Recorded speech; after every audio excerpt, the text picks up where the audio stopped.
ce qu'on va vous proposer aujourd'hui, juste en termes de bonne pratique, pour qu'on puisse avoir une bonne qualité d'écoute, c'est peut-être juste de couper vos micros et couper vos caméras. Ça, c'est pour qu'on garde une bonne bande passante pour pouvoir suivre l'animation. Voilà, merci. Donc, du coup, juste, je vais faire une présentation très, très rapide de Réseau Canopé et moi de ma fonction au sein de cet établissement. Donc, Réseau Canopé, hein, c'est un opérateur de la formation des enseignants en France qui est sous tutelle du ministère de l'Éducation nationale. Et on travaille également à la formation des enseignants francophones à l'international. Donc, moi, je suis chef de projet internationaux et je travaille donc avec l'ambassade de France au Kenya, donc qui est représentée par Bernard, à des projets de coopération, notamment un projet de coopération avec le Kenya. Voilà, donc on a mis en place différentes actions de formation. Peut-être, merci pour le claquement de main, peut-être certains ont déjà assisté au programme de webinaire qu'on joue tous les mois sur des thématiques transversales. Et on a aussi des ateliers, comme l'atelier qu'on va suivre cet après-midi avec Magali et Evan, des ateliers un petit peu plus participatifs, avec un petit groupe plus restreint, où on va aborder aussi des thématiques de pédagogie active nouvelle, et là, pour le coup, axé sur la pensée visuelle. Donc, sans plus tarder, je vais passer la parole à Magali et Ivan qui vont elles-mêmes se présenter et puis animer la session, enfin l'atelier de cet après-midi. Merci. Bonjour à tous. Alors, juste quelques petites précisions par rapport à ces bonnes pratiques. Effectivement, on vous demande pour l'instant de garder votre caméra et votre micro fermé pour que ce soit plus confortable pour tout le monde et pour avoir une bonne bande passante. Et à poser vos questions ou à nous faire un petit coucou dans le chat. Donc, si vous pouvez peut-être repérer où est la conversation, nous faire un petit coucou, qu'on voit que tout le monde est bien présent dans le chat. Ça nous ferait plaisir. Vous pouvez nous dire si tout va bien, d'où vous êtes connecté, etc. Et nous dire si vous êtes sur un téléphone ou sur un ordinateur, parce qu'il va falloir, si vous êtes sur téléphone, peut-être caler votre téléphone pour pouvoir avoir vos mains libres, pouvoir dessiner.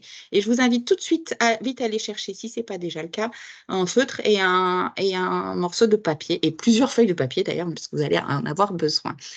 Je vous précise également que ce webinaire est enregistré. On a déjà lancé l'enregistrement et on vous invitera au fur et à mesure à, si vous le souhaitez, participer aux exercices et puis allumer vos caméras et montrer ce que vous avez fait. Alors ça, on vous encourage bien sûr à le faire. On espère que vous serez OK pour partager avec nous.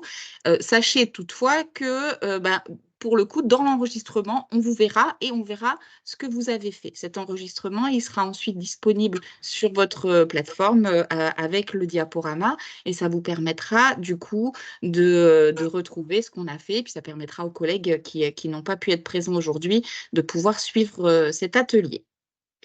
Est-ce que déjà tout est clair par rapport à ces bonnes pratiques? Ivan, si tu veux rajouter quelque chose, n'hésite pas. Non, je crois que tu as fait le tour, c'était très clair. Et puis, du coup, on ne s'est pas présenté, mais je n'arrive pas à avancer à la slide suivante. Je vais y arriver, voilà. Je ne sais plus, je commence peut-être, pardon, j'ai la parole, je la garde. Je suis Magali Bourri, je suis facilitatrice graphique et je suis formatrice à l'atelier Canopé, donc de Nice. Donc, moi, je suis complètement à l'est de la France et Ivan, du coup, complètement à l'ouest. La diagonale. Donc, moi, je m'appelle Ivan Huro. Bonjour à toutes et à tous. Bienvenue. Je suis professeure de physique-chimie et du coup formatrice aussi à l'atelier Canopé de Brest. Donc, Brest, c'est en Bretagne, donc c'est à la pointe extrême ouest de la France. Voilà. Et donc, nous vous invitons à peut-être nous dire qui vous êtes aussi et d'où vous venez en flashant ce QR code. Alors, je ne sais pas si ça va être facile pour vous, étant donné votre équipement. Si vous êtes sur téléphone, ça risque d'être un peu compliqué. Sinon, tout simplement dans le chat, alors, il y a plusieurs possibilités. Soit vous flashez le QR code et vous allez accéder au petit questionnaire en ligne. Soit vous allez sur wooklab.com et vous saisissez le code de l'événement RSB NLI. Maintenant, si c'est un petit peu compliqué, on peut tout simplement mettre dans le chat, répondre à ces 3 petites questions dans le chat, à savoir quel est votre profil? Est-ce que vous enseignez plutôt auprès d'élèves du premier degré ou alors plutôt dans le second degré? Ça, c'est la première question. Je ne vois pas vous connecter, donc on va peut-être faire les questions. Je ne sais pas ce que tu en penses, Magali. Oui, fais-les dans on va les faire dans le chat, c'est très bien. Ce sera plus simple. Oui, vu qu'on n'est pas nombreux, ce sera très bien. Donc oui, dites-nous dans le chat auprès d'élèves de quel âge vous intervenez, de quel niveau. Quel niveau, quel âge? Ou si vous avez, voilà, si vous n'êtes pas enseignant, vous pouvez aussi nous dire quel est votre métier, pardon.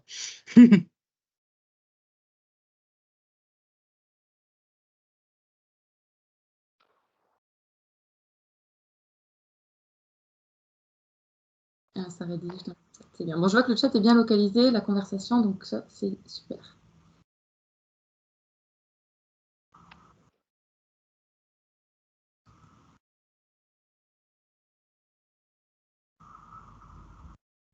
Je remarque qu'on a mis des photos sur notre diaporama et on voit qu'on ne les a pas changées depuis un moment parce que nous-mêmes, on a changé un petit peu depuis les photos, Ivan. Il faudrait qu'on remette à jour. Alors, niveau secondaire, ado, une école des filles, d'accord. Et vous êtes prof de FLE, Noraline, super.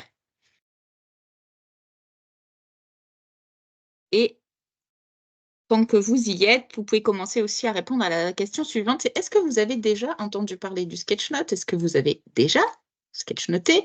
Est-ce que vous avez déjà fait pour vous-même? Peut-être pratiquer avec vos élèves?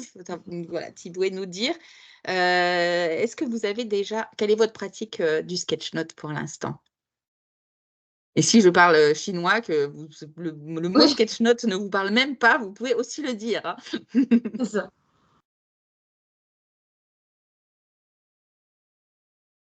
Ok. Ok. Donc, Caroline qui nous dit qu'elle donne des cours de langue aux faux débutants en niveau universitaire.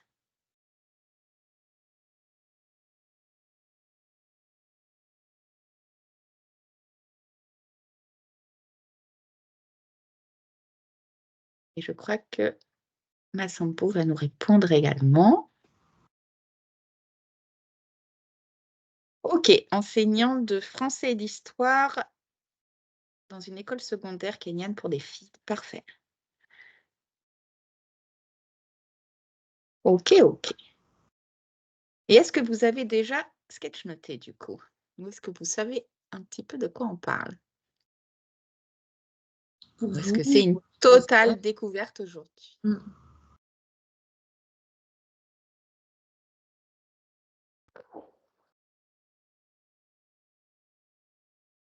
Alors, ok, David qui enseigne auprès d'ados de 14 à 18 ans. Parfait.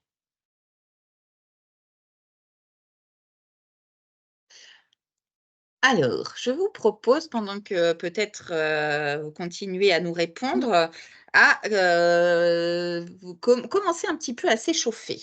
Et là, peut-être, Ivan, tu peux mettre ton visualiseur vu que tu avais les...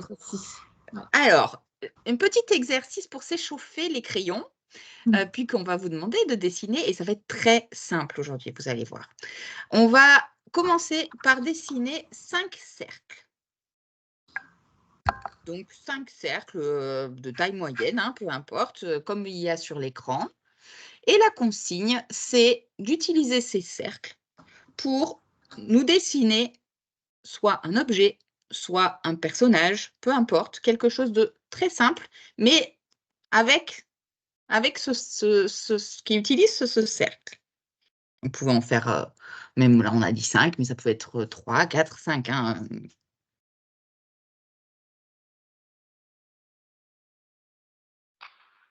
Et puis, on va le faire aussi, nous aussi, avec vous.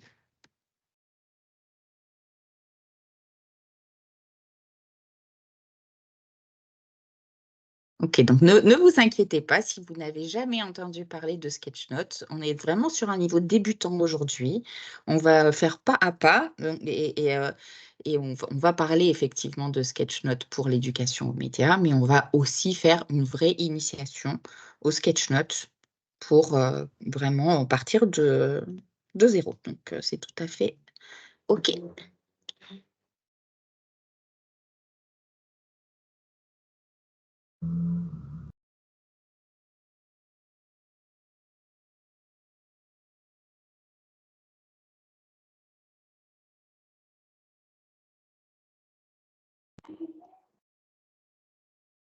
Vous pouvez voir hein, que Ivan, elle a commencé à dessiner aussi avec vous. Donc, elle utilise l'extérieur du cercle pour nous faire des petits bonhommes. Oh, des bisous. Une terre. Ouais.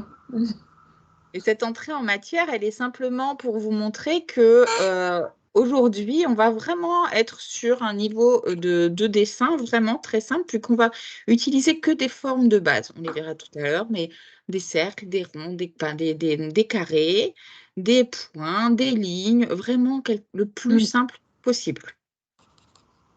Parce que l'idée n'est pas de faire une œuvre d'art, mais plutôt d'utiliser le dessin, le visuel, pour arriver à se faire comprendre plus facilement. Bienvenue, Belle, bienvenue, Roi. Enfin, c'est les noms qui s'affichent. N'hésitez pas à nous faire un petit coucou dans le chat. Si vos noms ne sont pas complets, précisez-nous bien aussi quel est votre nom dans le chat, que je puisse faire l'émargement. En tout cas, bienvenue. On était juste dans l'introduction, donc prenez de quoi dessiner. Bonjour Phocas, bienvenue. On était en train de faire un petit échauffement, donc voilà, vous nous rejoignez, prenez un papier, un crayon, on fait une petit échauffement de dessin sur la base d'un cercle.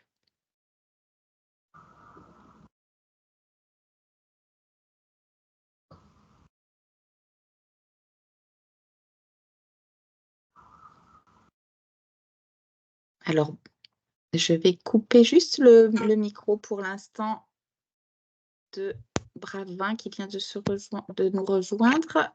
Voilà, juste pour éviter les interférences. Parfait, bienvenue. Donc pour les personnes qui nous rejoignent, n'hésitez pas à nous faire un petit coucou dans la conversation, dans le chat. Et puis on va continuer.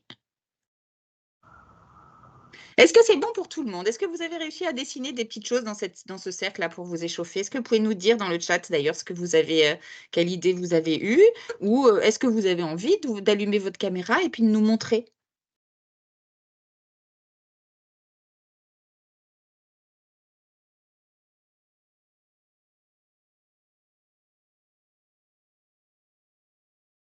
Super, merci super. Vincent. Alors, on ne voit pas bien pour l'instant. Oh, c'est génial. Donc, on voit aussi. Je n'arrive pas à voir ce que c'est. C'est un peu flou Chouette. encore. C'est un petit peu. Ok, donc il y a les formes à l'intérieur des ronds.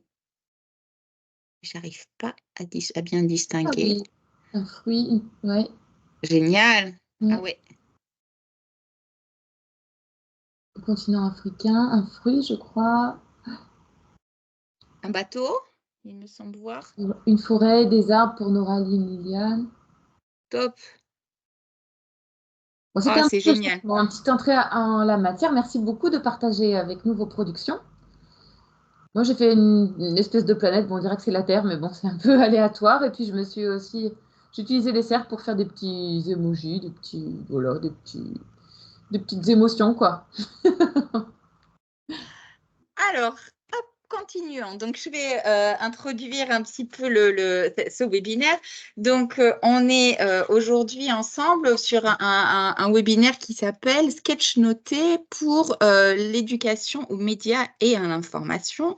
Donc, ah oui, super, un village. Il y a en haut, j'imagine que c'est un réseau peut-être. Je ne vois pas très bien.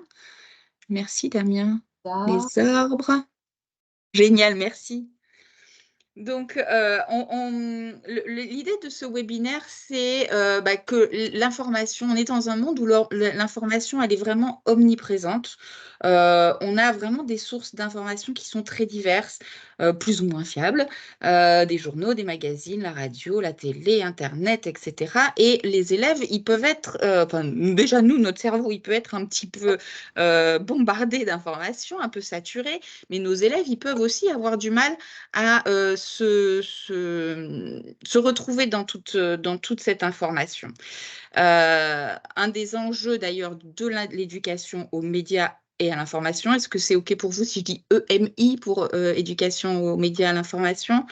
C'est de pouvoir décrypter l'information, trier ce qui est bon de ce qui l'est moins, et de pouvoir un petit peu s'y retrouver. Donc, un des objectifs, le premier en tout cas de ce webinaire, ça va être de voir comment le sketch-note il peut aider à lire, décrypter, mémoriser l'information.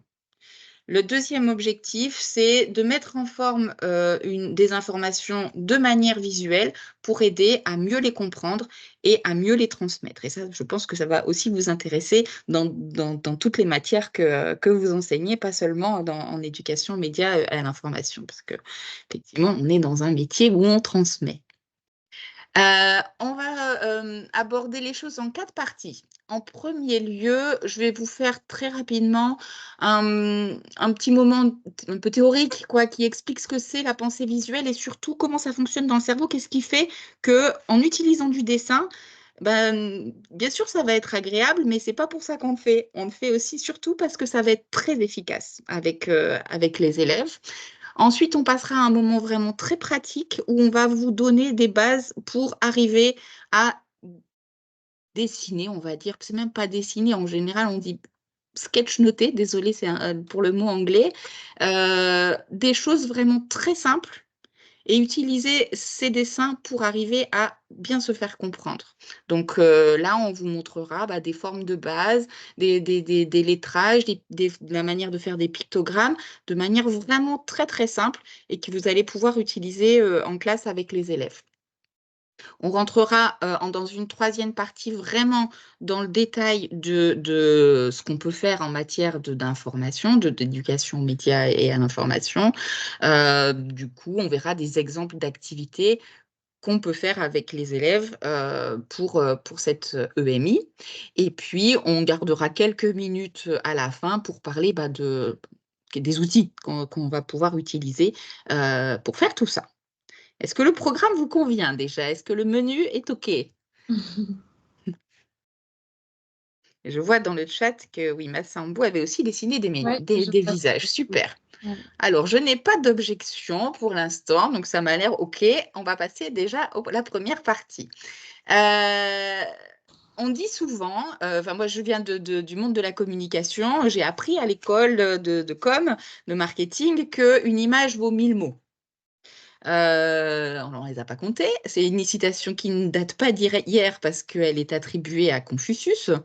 En tout cas, on voit bien que dans le monde d'aujourd'hui, que ce soit les publicitaires, les réseaux sociaux, dans tous ces domaines, le visuel, c'est quelque chose qui est vraiment très important. On va faire passer des informations, des émotions, etc., beaucoup plus facilement et de manière beaucoup plus impactante avec le visuel qu'avec de simples mots. Et ça, il y a une raison pour laquelle c'est plus impactant et il y a eu des études qui ont été menées pour montrer que le cerveau, lui, le langage du cerveau, il est vraiment visuel. Si je vous dis là, pensez à un éléphant, je pense que vous n'allez pas penser au mot éléphant ou à entendre le bruit du barrissement de l'éléphant. Vous allez tout de suite avoir en tête une image d'éléphant. Une photo, un concept, peu importe, mais une image. Donc, votre cerveau, lui, il classe les informations en premier lieu. Il a plusieurs manières de fonctionner, mais en premier lieu, c'est le visuel qui l'aide à fonctionner. Là, par exemple, je vous montre une nouvelle slide. Je parie que votre œil En tout premier, il a été attiré par l'arbre dessiné. On peut écrire en très très gros autre chose, un titre, etc. Votre œil, il va de toute façon tout de suite aller vers cet arbre. L'avantage de ce dessin d'arbre, c'est que il est peu soumis aux problèmes de compréhension liés au culturel, etc. Bon, un arbre, on le reconnaît assez facilement, qu'on soit un enfant ou d'où qu'on vienne. On n'est pas obligé de parler la même langue, on n'est pas obligé de bien maîtriser l'écrit. On comprend tout de suite, donc on a cette facilité effectivement de communiquer via le dessin, alors que la description détaillée que vous voyez à gauche, elle est très bien, elle permet, elle a pour avantage de pouvoir être effectivement plus détaillée, d'être plus précise, d'apporter des informations plus subtiles, quoi. En tout cas, on voit que on a différentes manières de communiquer, certaines qui sont issues de la pensée visuelle, d'autres qui sont qu'on appelle issues de la pensée linguistique ou auditive, peu importe donc que ce soit écrit ou entendu, l'idée c'est que ce soit basé sur des mots. Et que on a ces deux manières de faire passer de l'information. Je pense qu'on peut sauter cette partie parce que on a pris un petit peu de retard, mais je vous invite, quand vous aurez le diaporama, à aller cliquer sur le petit lien parce que vous verrez une vidéo qui explique que effectivement, parfois on entend que certains élèves sont plus visuels, d'autres sont plus auditifs, etc. En fait, ça, c'est un mythe. Le truc important qu'il faut retenir, c'est que si on associe le visuel et l'auditif, c'est ce qu'on appelle le double encodage. Et je vais passer à la suivante. Paf, non, c'est pas celle-là. Si on j'ai pas la slide qui correspond, mais c'est pas grave. Si on associe le visuel et l'auditif, on va avoir un impact qui va être beaucoup plus grand. Hop, je reviens, excusez-moi. Et c'est ce qu'on fait quand on sketchnote. Alors, pour ceux qui n'ont jamais entendu parler de sketchnote, il n'existe pas de mot vraiment en français. On utilise, nous, le mot en anglais. Ça vient de sketch, qui veut dire ébauche ou croquis. Donc, le fait que ça va être une partie qui va être dessinée. Et note, le fait de prendre des notes de manière, et là, noting de manière dynamique. Donc, on va associer du visuel avec des mots, souvent des mots-clés, et qui fait qu'on va, en associant les deux, on va aider les élèves à mettre tout ça dans leur cerveau, hacker un petit peu leur cerveau, et les informations vont être du coup retenues de manière beaucoup plus, comprises et retenues de manière beaucoup plus efficace. Pour exemple, vous avez peut-être déjà vu les planches qui étaient réalisées par Léonard de Vinci à l'époque. Le sketchnote n'existait pas, mais lui, qui était déjà à la fois un savant et un artiste, utilisait les deux côtés de son cerveau, quoi, la partie logique, scientifique, et la partie plus créative, pour produire des planches comme ça où il y avait du texte et du dessin. Alors, je commençais à vous dire qu'effectivement, dans le sketchnote, on va mobiliser à la fois le visuel et l'aspect visuel et les mots, donc que ce soit entendu ou lu. On va aussi, si on le fait nous-mêmes, ou si on amène les élèves à le faire par eux-mêmes, ils vont rajouter la trace, le fait de le faire eux-mêmes, donc un aspect un peu kinesthésique. Et ils vont surtout... Et on va surtout ajouter quelque chose de très important, c'est qu'en général, c'est plutôt agréable à faire et que du coup, on rajoute du plaisir.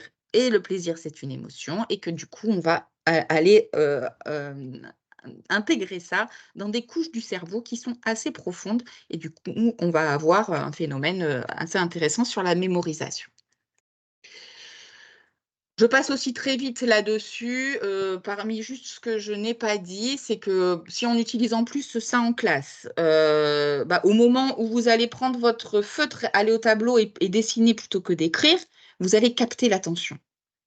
Donc, on va activer le réseau qu'on appelle le réseau de filtrage de l'attention sélective et focalisée. On a un petit réseau d'alerte aussi qui dit, ouh là là, c'est là qu'il faut être attentif parce que ça devient important.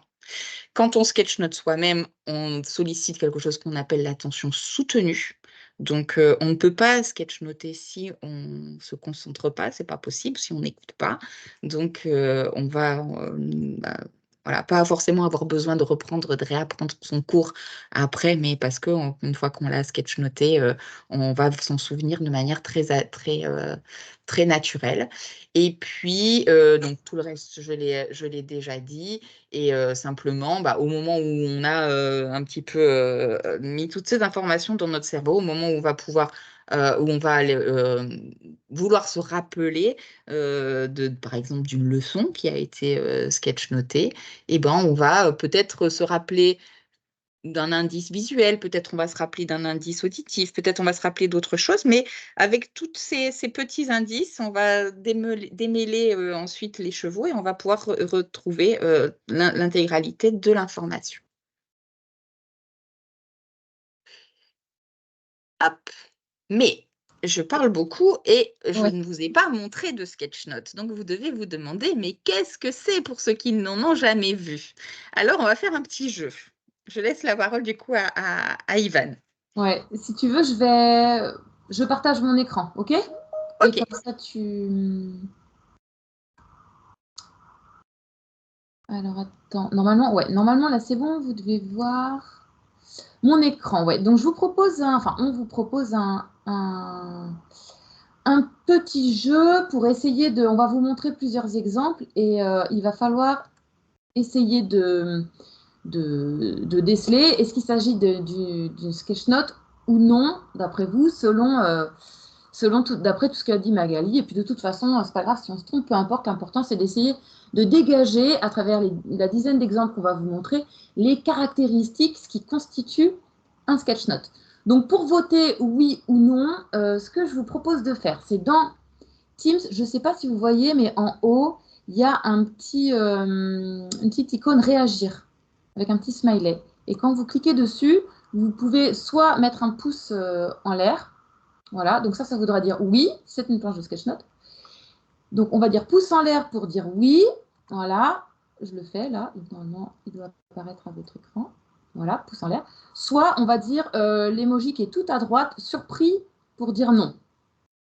Non, j'estime que ceci n'est pas une planche de sketchnote, donc on vote avec l'emoji qui est tout à droite. Est-ce que c'est OK? Très bien. Si c'est compliqué pour vous, vous pouvez aussi nous écrire oui et non dans le chat. On lit Ouais. le chat en même temps. Donc faites comme c'est bon pour vous. C'est ça. Alors, la première, celle-ci, voilà un exemple de synthèse réalisée par un élève sur Henri IV et sa vie.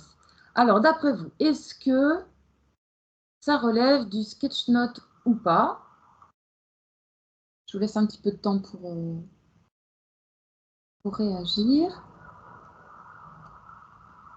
Alors, oui, Magali, tu veux dire? Pardon, je vois des oui. Je vois des oui. Ok, très bien. Parce que moi, du coup, donc, on voit effectivement le titre Henri IV dans ce qu'on appelle une bannière. Vous voyez, c'est un encadrement un petit peu particulier.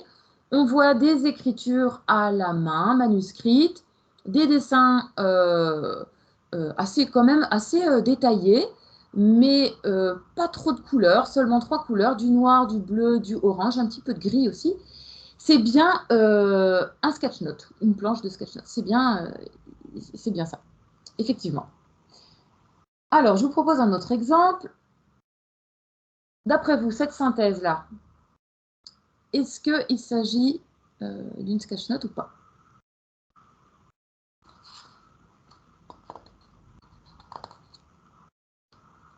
Alors, pour les personnes qui nous disent non, est-ce que vous pouvez nous dire ce que c'est dans le chat?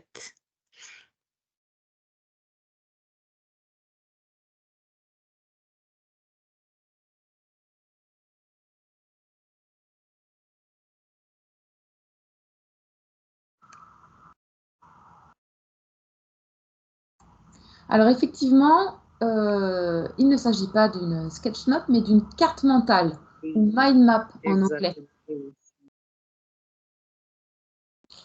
Et en fait, l'idée, c'est de partir de l'idée principale au centre de la feuille et puis d'en dérouler tous les aspects avec des branches et des idées secondaires, puis tertiaires.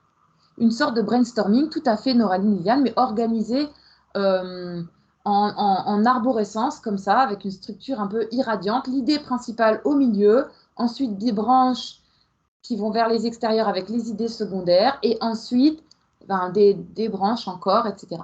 Donc, on appelle ça une carte mentale. Mais on retrouve des fois certaines planches de sketch notes qui vont être organisées comme ça, un petit peu avec cette structure en arborescence.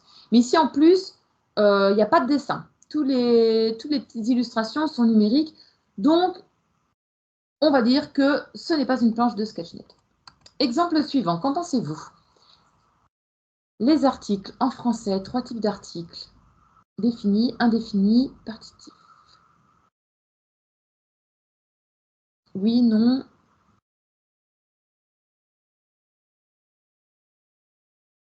Je vois des oui. À plaire aux profs de français, ça, j'imagine. Effectivement, on retrouve les éléments caractéristiques du sketch note, un titre dans une bannière, comme je vous disais, qui est un petit peu différente de celle du premier exemple. Le titre, il est aussi un petit peu stylisé. On voit que la typographie utilisée est différente. Il y a les traits verticaux qui sont doublés. On a 3 cadres, on appelle ça des conteneurs. Donc, on va passer tous ces éléments caractéristiques en revue tout à l'heure. On voit aussi des flèches. Ça, c'est un élément caractéristique d'une planche de sketch note. Un petit nuage là en haut à gauche, une bulle un petit peu en haut à droite. De la même façon, ça fait partie des éléments caractéristiques. Des illustrations avec ces gâteaux là, en bas de la page. Donc, c'est bien une planche de sketch note. Allez, exemple suivant. Que pensez-vous de cette planche? Sketch note, oui, non.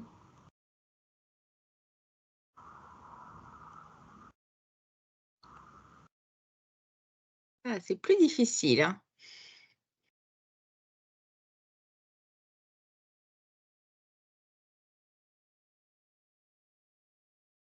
C'est un exemple un peu différent. Donc, pour recontextualiser, ça a été dessiné par Olivier Sanson, qui est graphiste, durant l'allocution du président Emmanuel Macron le 13 avril 2020, en pleine crise sanitaire. C'est très détaillé, effectivement, oui. C'est très détaillé, mais on peut quand même considérer que c'est une planche de sketch note dans le sens où on retrouve quand même des caractéristiques telles que des mots-clés, des dessins assez minimalistes, assez simples, qu'on appelle aussi des pictogrammes. Il y a le portrait du président Emmanuel Macron en haut à gauche. Donc c'est quand même une planche de sketch note qui a d'ailleurs été valorisée après et retweetée, parce que ça a été posté sur Twitter, et retweeté plusieurs fois par le service de communication de l'Élysée. Vu l'impact visuel de cette planche, ça a vraiment été mis en évidence et a donné un sacré coup de pouce et coup de boost à ce graphiste freelance Olivier Sanson. Exemple suivant, plus simple, produit par un élève, là pour le coup, un élève de 4e ou de 3e d'un collège en Ille-et-Vilaine, aussi en Bretagne. Donc voilà, ça traite du harcèlement. Qu'en pensez-vous? Sketch note, pas sketch note?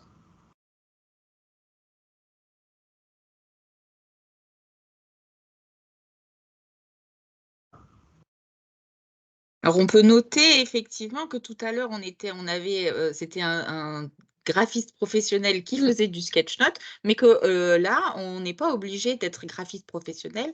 On a effectivement un sketch note fait avec un niveau de dessin beaucoup plus accessible, on va dire. Tout à fait.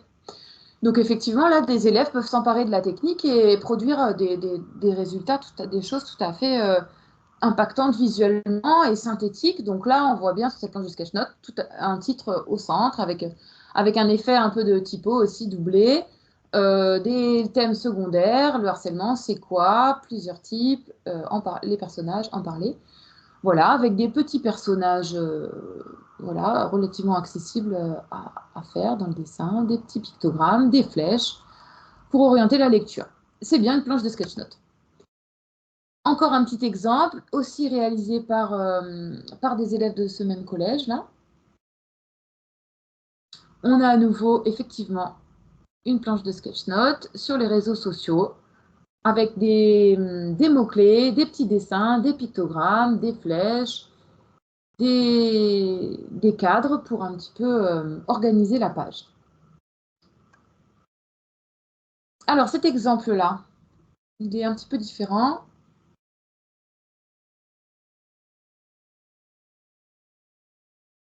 Qu'en pensez-vous?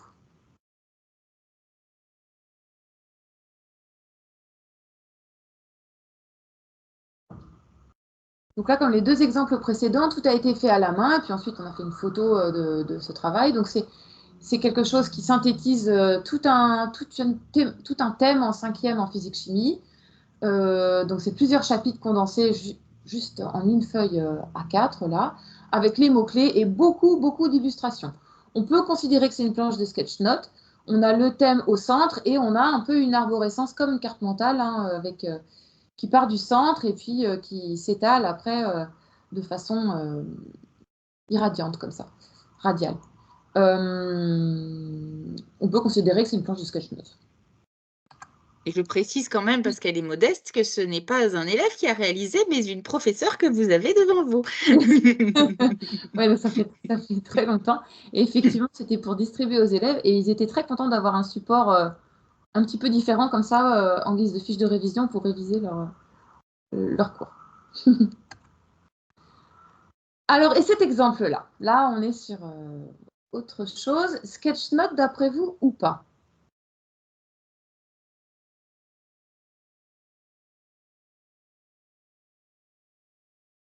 On a vu un nom.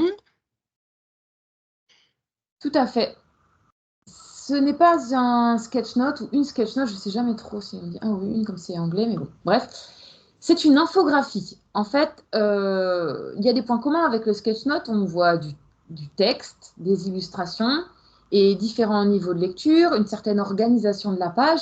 Mais ici, les dessins ont été réalisés par un illustrateur professionnel et avec un logiciel. C'est pas quelque chose qui est manuscrit, c'est pas quelque chose qui est fait à la main sur papier ou sur tablette, mais c'est vraiment quelque chose qui a été fait avec un logiciel de mise en page pour la composition aussi de la page. Donc c'est en cela la principale différence, la principale différence entre une infographie telle qu'on voit ici, quelle école pour demain, et une sketch note. Exemple suivant. Alors deux exemples en un, mais de la même autrice, Mathilde. Et vous retrouvez son compte Instagram. Elle est très productive sur Instagram. Elle poste toutes ses fiches de révision sur Instagram. Donc c'est @studigram-du8 Mathilde MTHLD. Est-ce que ce sont des fiches de révision sous forme de sketch note ou pas, d'après vous?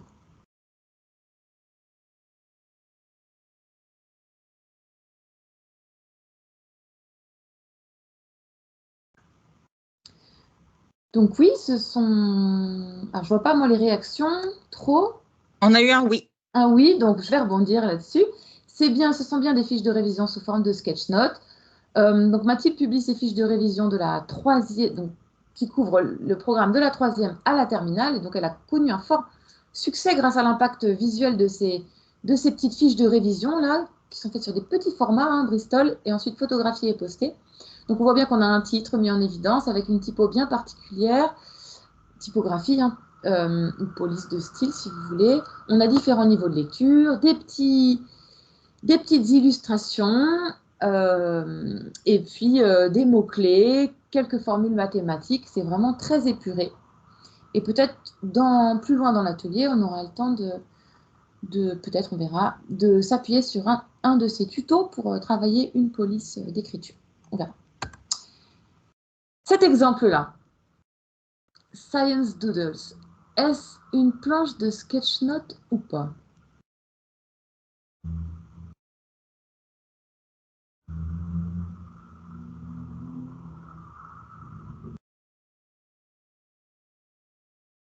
On a un oui, 2 oui, 3 oui, 4 oui. Alors, effectivement, on a un titre aussi qui est bien mis en évidence. On a des dessins faits à la main. On a des mots-clés aussi écrits à la main. Toutefois, ce qui pourrait manquer, c'est une organisation peut-être un peu plus une organisation de la page avec des conteneurs. Alors, il y a quand même les noms qui sont surlignés d'une certaine couleur et les verbes qui sont surlignés d'une autre couleur. Je sais pas, t'en penses quoi, toi, Magali? Moi, je dirais qu'il n'y a pas d'histoire. Ouais. C'est qu'il y a tous les éléments d'un sketch note, mais il n'y a pas d'histoire. Donc, pour moi, je dirais c'est une planche de picto, mais c'est pas un ça. sketch note. Une planche de picto, un lexique illustré, moi j'aurais dit ça, voilà, c'est ça. C'est pas une sketch note, il n'y a pas d'organisation avec peut-être une histoire derrière, une narration. On ne sait pas trop comment lire tout ça, en fait. Donc, Ça peut être très utile, par exemple, pour faire des fiches de vocabulaire en langue. C'est très intéressant, mais c'est pas véritablement un sketch note. Je te rejoins. Parce qu'il n'y a pas l'histoire. C'est ça, je te rejoins là-dessus. Donc, après avoir balayé ces 10 exemples, qu'en pensez-vous? Quels éléments, d'après vous, faut-il pour faire un sketch note? Avec tout ce qu'on a vu, ces 10 exemples qu'on a passés en revue, quels sont les éléments constitutifs d'un sketch note? Peut-être que vous pouvez écrire dans le chat, tout simplement, dans la discussion, tout ce qui, selon vous, constitue un sketch note. Alors, je vais essayer de... Un thème. Très bien, merci. Quoi d'autre? Des images, des mots, tout à fait. Des mots-clés, des mots essentiels. Des images... Est-ce que tu peux préciser, Damien, peut-être des images de quel type? Une petite Une histoire. tout à fait. Un fil rouge, tout à fait. Un sens de lecture, un fil rouge, oui. Des images simples, oui, tout à fait. C'est pour ça, c'est ce qu'on disait, inutile de savoir dessiner. On peut tout à fait, et on le verra tout à l'heure, associé au thème, exactement. On peut tout à fait, avec des formes très basiques, dessiner ce qu'on appelle des pictogrammes, des images très simples. Une histoire, des images, des flèches aussi, tout à fait. On retrouve souvent des flèches pour orienter la lecture ou pour relier des fois des concepts.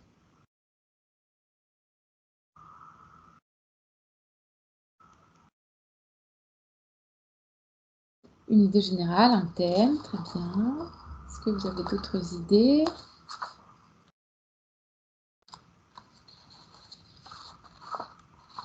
Puisqu'il est déjà 17h05, Yvan, peut-être je te propose Donc, pour résumer, il manque des éléments. Pour synthétiser, les ingrédients d'un sketch note, c'est donc des informations. Effectivement, à chaque fois, on part d'une information ou de plusieurs sources d'informations. Ça peut être un cours, un podcast, une lecture, une conférence, ou croiser ces différents supports. Des mots-clés, vous l'avez bien dit. À chaque fois, on trouve des typographies à la main qu'on appelle le lettrage. Donc, vous allez voir, on peut écrire de façon différente, cursive, etc. On va s'entraîner à tout ça. Ce qu'on appelle des pictogrammes, donc ce sont des petites images simples en rapport avec le thème. On va aussi s'entraîner à ça.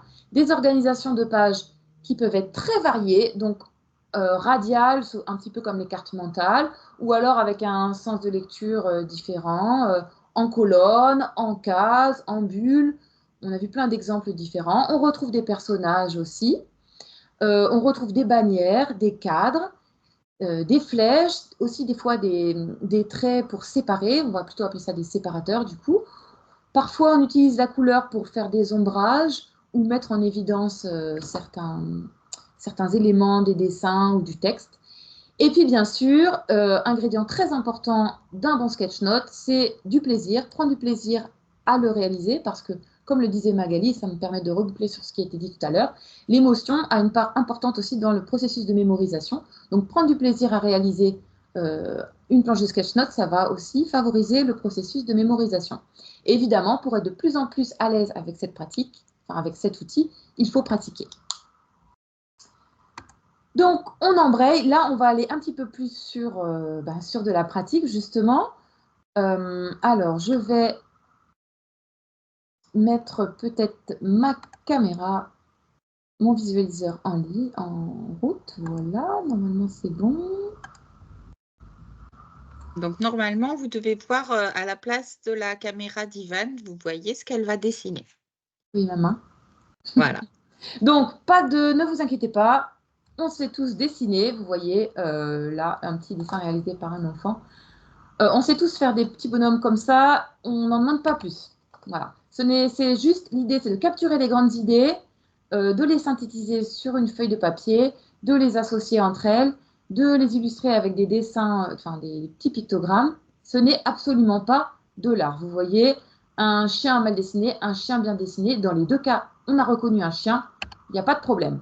Vous savez tous dessiner ces 5 éléments de base. Un carré, un cercle, un triangle, une ligne, un point. Donc, vous pouvez, pour vous réchauffer un petit peu, les redessiner. Un carré, un cercle, on ralentit, on ferme bien notre cercle. Un triangle, une ligne et un point.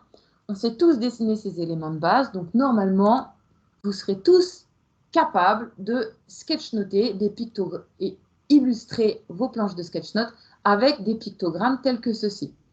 Vous voyez, on reconnaît dans la montgolfière, par exemple, le cercle, les lignes courbes et puis un petit rectangle en dessous. Le journal, on reconnaît deux rectangles. L'horloge, on reconnaît le rond et ses formes, vraiment ses formes de base. Donc, vous pouvez vous entraîner à sketchnoter ces petits éléments de base. Voilà, une horloge, vous voyez, un cercle, des traits, des pointillés, deux flèches. Hop, 3 petits traits pour donner une impression de vitesse et ça y est, on a notre horloge. Donc vous voyez, avec ces éléments de base, on peut tout dessiner. Alors, ce qu'on vous propose de faire maintenant, c'est une petite dictée de picto, en quelque sorte. Donc vous allez tous prendre une feuille et un crayon si ce n'est pas déjà fait. Et on va vous proposer à chaque fois un mot qu'il va falloir essayer d'illustrer tout simplement avec un picto. Est-ce que vous êtes prêts? Magali, tu fais en même temps? Allez. Allez, go. Il faut que j'allume mon Ouais, visuel. j'attends que ton visualiseur soit prêt. Yes, c'est bon, on le voit.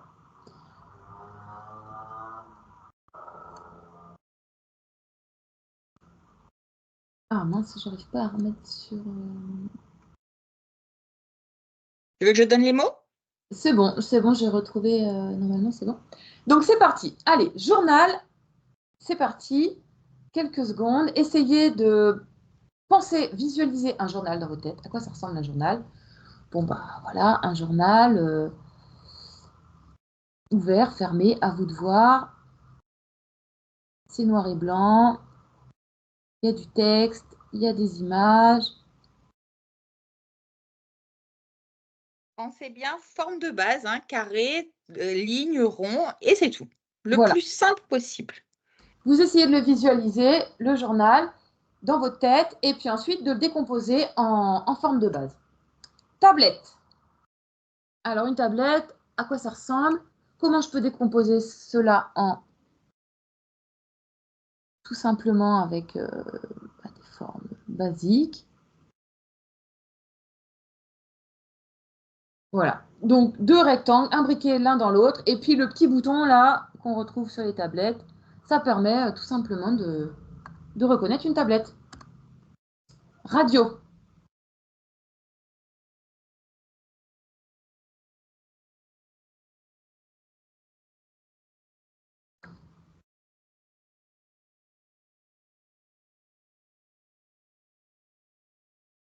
Super, merci. Caméra.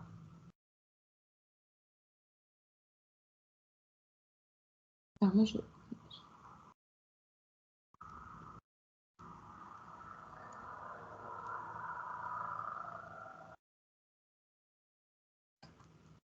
Reportage.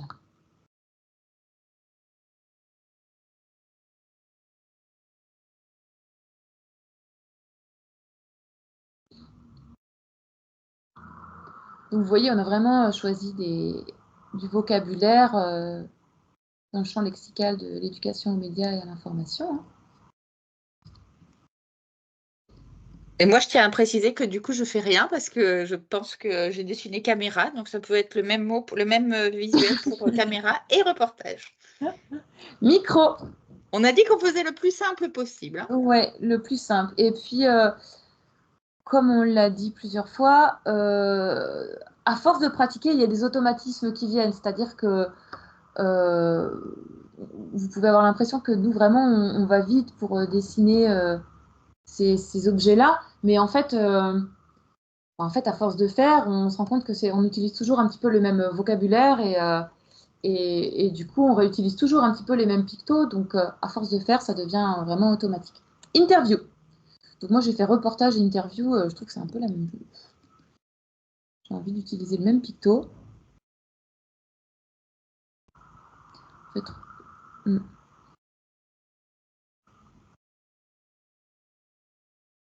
juste une petite caméra, quoi. Pour reportage. Ou on peut rajouter un petit personnage. Oui, voilà. Ou alors un petit... ouais.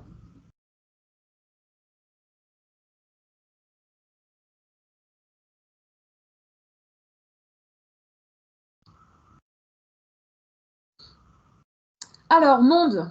Bon, monde, on a déjà fait. Enfin, tout à l'heure, certains parmi vous ont dessiné déjà dans l'exercice d'échauffement avec le cercle, ont dessiné des petites planètes ou des... Ah ouais, bah toi, Magali, tu pars sur un globe type map monde. Hein. Ça peut aussi. Danger.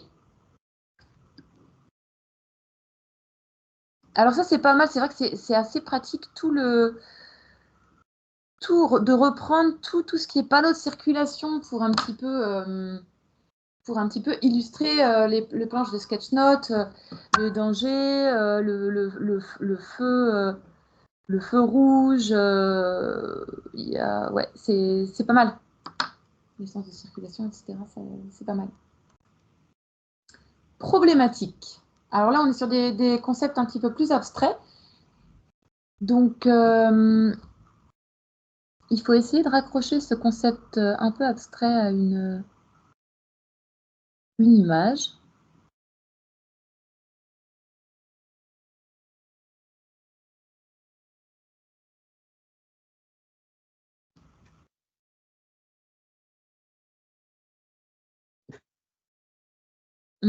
Le point d'interrogation se prête pas mal. Hein. Thermomètre.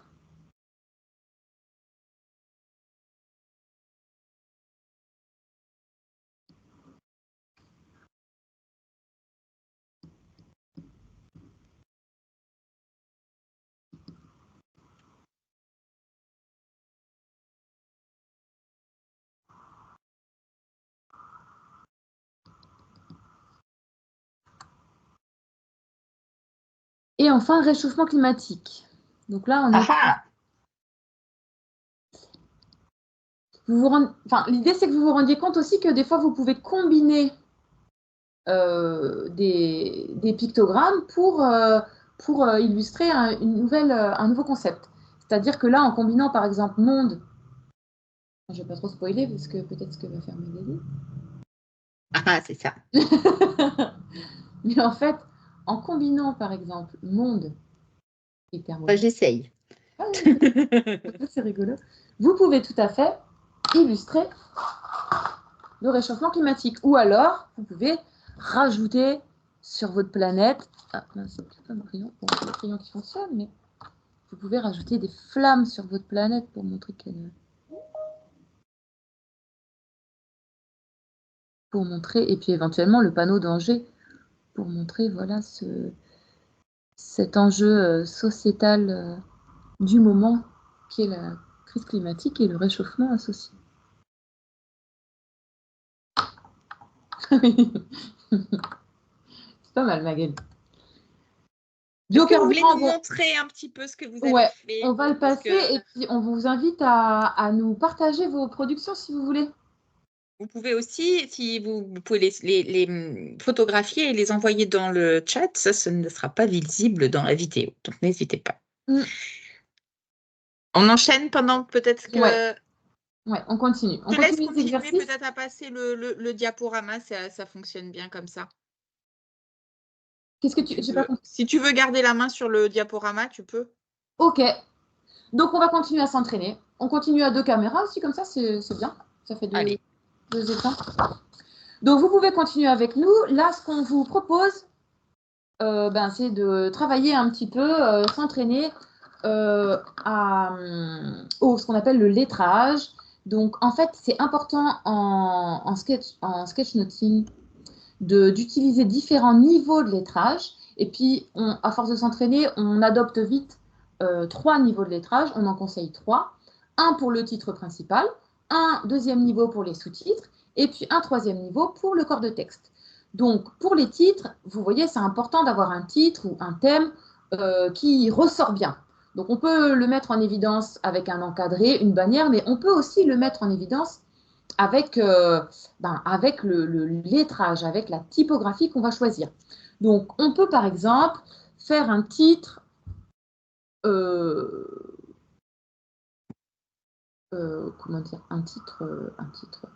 volumineux pour qu'il soit bien visible. Donc, on va s'entraîner ensemble.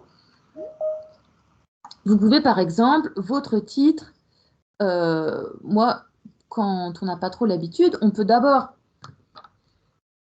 ce titre, l'écrire au crayon papier par exemple, et ensuite tracer tout le tour encadré en quelque sorte au feutre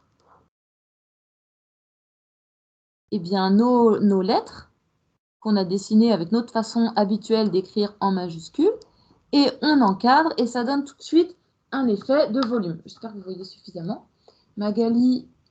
Moi, je montre une autre technique qui est de faire, avec son écriture habituelle, de tripler la lettre.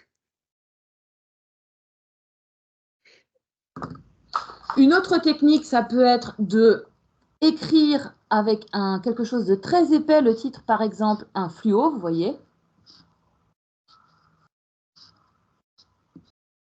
Et puis ensuite de venir, par exemple, encadrer, pas du tout, comment dire, encadrer, pas vraiment, pas du tout. Entourer, ouais. Entourer, merci. Repasser, vous voyez, juste les contours avec un feutre noir, ce qui permet de vraiment mettre en évidence son titre et puis d'avoir tout de suite déjà des lettres qui sont colorées. Ensuite, on peut jouer sur le style aussi en faisant un petit effet d'ombrage, c'est-à-dire en repassant tout l'arrière sur la gauche là de mes lettres en volume. Ça va justement apporter encore plus de volume. C'est une possibilité. Et puis après, vous retrouvez vraiment sur Internet plein d'effets de style, toujours avec le fluo. Vous pouvez aussi écrire le titre en fluo comme ça. Hop. Et puis ensuite, repasser avec votre feutre. Titre. Tac. Et ça fait un joli petit effet de style. Bon, ça c'est pour le niveau 1. C'est important d'avoir un niveau 1 pour que le titre soit bien mis en évidence. Ensuite, Alors, on a Noraline, Nathan, qui ne voit plus l'écran. Ah mince. Il doit y avoir un petit problème technique. Est-ce que les autres, vous le voyez? On n'a pas changé la configuration pourtant.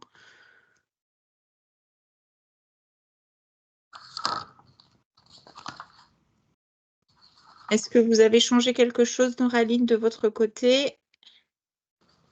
On peut peut-être départager, repartager. Tu veux que je départage, je repartage? Ouais. Oui.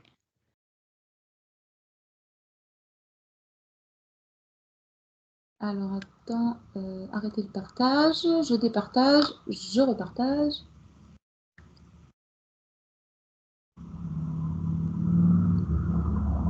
Est-ce que c'est bon? Et les autres, est-ce qu'ils voient l'écran, les autres? Moi, ici, je le vois. Oui, on voit l'écran. Ouais, ça. Ok.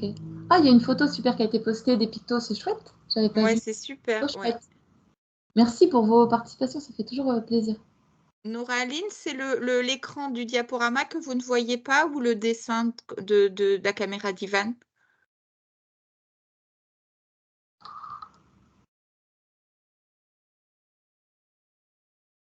Tant que vous voyez la caméra d'Ivan, c'est pas grave en fait, parce que du coup, on vous montre pas à pas ce qu'il y a à voir. Donc, l'important, c'est que vous puissiez voir la caméra. Si vous ne voyez pas le diaporama, pour l'instant, c'est pas grave. Et vous l'aurez de toute façon ensuite sur la plateforme. Donc ça, c'était pour le niveau 1 d'écriture, donc pour les titres, le titre, le thème, voilà. Ensuite, je te fais un petit point sur le timing. Ouais. Ivan, il est 17h24. Donc, on va essayer d'accélérer, quoi. Parce qu'après, oui, un petit peu. Ouais. Donc, le niveau 2, on va faire très rapidement un exemple. Magali, si tu veux, tu peux faire aussi. Donc, c'est bien d'avoir un niveau 2 de lettrage pour les sous-titres. Moi, les sous-titres, je trouve bien juste d'écrire en majuscule, en fait, mais sans d'effet d'ombre ou de volume, etc. Ça permet voilà, d'avoir un sous-titre, de distinguer quand même par rapport au corps de texte. Le corps de texte, vous pouvez tout simplement conserver votre écriture habituelle, cursive, attachée ou détachée. Et voilà, ça vous donne tout simplement déjà 3 niveaux assez simplement. Maintenant, vous pouvez aussi doubler. Ça dépend aussi du temps que vous avez. Moi, je sais que j'ai plutôt tendance effectivement à jouer sur simplement la grosseur de mes feutres. Comme ça, je ne m'embête pas. Oui. Et j'ai vraiment des feutres de taille vraiment très différentes. Par exemple, celui-ci qui existe, qui est avec vraiment je ne sais pas si vous arrivez à voir, la grosse pointe d'un côté. Donc, qui me sert pour faire des titres. Et j'ai la même couleur qui va faire le sous-titre. Mais avec une pointe plus fine. Et je joue avec ça, c'est vraiment parce que dans un souci vraiment d'efficacité et d'aller très vite, j'ai même des feutres énormes. Ouais, c'est vrai que c'est une technique, bah oui. Et du coup, voilà, quand on a un peu d'équipement, ça facilite, mais quand on n'en a pas, effectivement, on a des petites astuces pour pouvoir composer des titres jolis et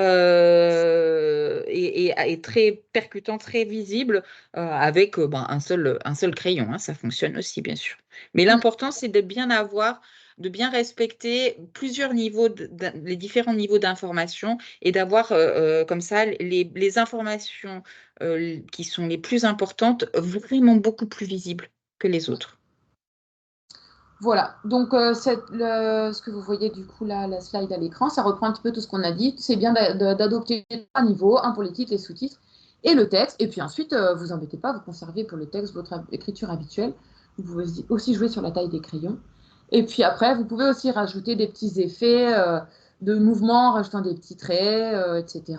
Vous pouvez vous amuser et n'hésitez pas, il y a des typographies par exemple sur le site d'Afont qui permettent de s'inspirer aussi. Donc n'hésitez pas de vous inspirer de ce que vous pouvez voir autour de vous. Dans les planches de Sketchnote, on a vu également que l'information était organisée avec des flèches, des connecteurs, ce qu'on appelle des connecteurs, des listes à puces parfois, des séparateurs pour regrouper certaines infos. Donc là, de la même façon, vous pouvez faire des listes à puces toutes simples avec des petits carrés comme ça. Vous pouvez aussi rajouter des petits effets d'ombre à l'arrière. Vous pouvez rajouter des petites coches dedans quand c'est fait, pas fait. Sur les flèches, vous pouvez jouer. Il y a plein de façons de faire des flèches aussi. Et là, de la même façon, je vous invite à chercher de l'inspiration sur Internet, sur Instagram, voilà, il y a plein de sketchnoteurs à suivre sur les différents réseaux. Et puis s'entraîner, bien sûr, s'entraîner, c'est vraiment ça qui fait qu'après le geste devient plus facile et plus automatique. Et puis surtout, vous vous rendrez compte qu'à force de pratiquer, vous allez trouver votre style à vous et que vous utiliserez pratiquement toujours les mêmes techniques et c'est OK en fait. Hein. On vous en montre plein pour que vous puissiez piocher dedans et vous faire plaisir. Oui. Alors vous avez pu remarquer aussi qu'il y avait souvent, donc pour les titres, ce qu'on disait des bannières. Donc pour réaliser des bannières, il est toujours très important, ou même des cadres ou des conteneurs, et Magali le fait en direct, vous voyez, il est toujours très important d'abord d'écrire le contenu. Qu'est-ce que vous voulez mettre dans votre bannière? le titre, EMI ou autre. Vous voyez, Magali, elle a commencé par écrire titre, puis elle a encadré le mot titre, et puis derrière, elle rajoute son petit effet de ruban. Donc, des bannières, des conteneurs, il peut y en avoir de toutes les sortes, mais la règle principale, c'est qu'on commence par écrire, puis on encadre. Et puis, on rajoute des punaises, du scotch, des rubans, ce que vous voulez. Donc, Magali vous montre plein d'exemples. Je vous en montre aussi.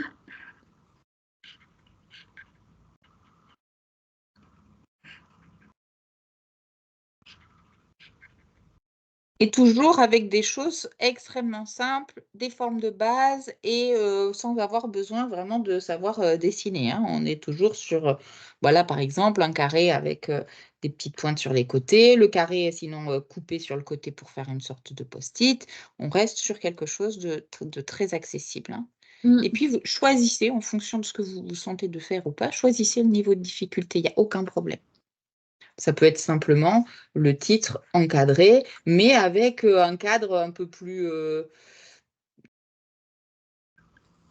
je ne sais pas, un petit peu plus perfectionné que d'habitude. Peu Ouais, importe, et hein. puis parmi vous, il y a peut-être aussi des amateurs de bande dessinée. Il ne faut pas hésiter à reprendre les codes un petit peu de la BD, les, les bulles, tout ce qu'on peut retrouver, les nuages, l'effet comme ça, là, enfin, je l'ai déjà fait, explosif un peu, là, l'effet promo. Bref, faut vraiment laisser libre cours à sa créativité, son imagination, le nuage. Voilà, faut vraiment se laisser aller et puis voilà. Et donc maintenant, on va un petit peu, enfin, je vais laisser la main à Magali, faire un petit focus sur comment la pratique du sketchnoting peut s'intégrer dans l'éducation aux médias et à l'information. Donc je vais arrêter mon partage. Non, continue ton partage, c'est pas Ok. grave. Si tu peux me passer les slides, ça ira plus vite plutôt Pas que de je problème. reprenne. Ça ira très bien comme ça. Ok, on continue. Alors.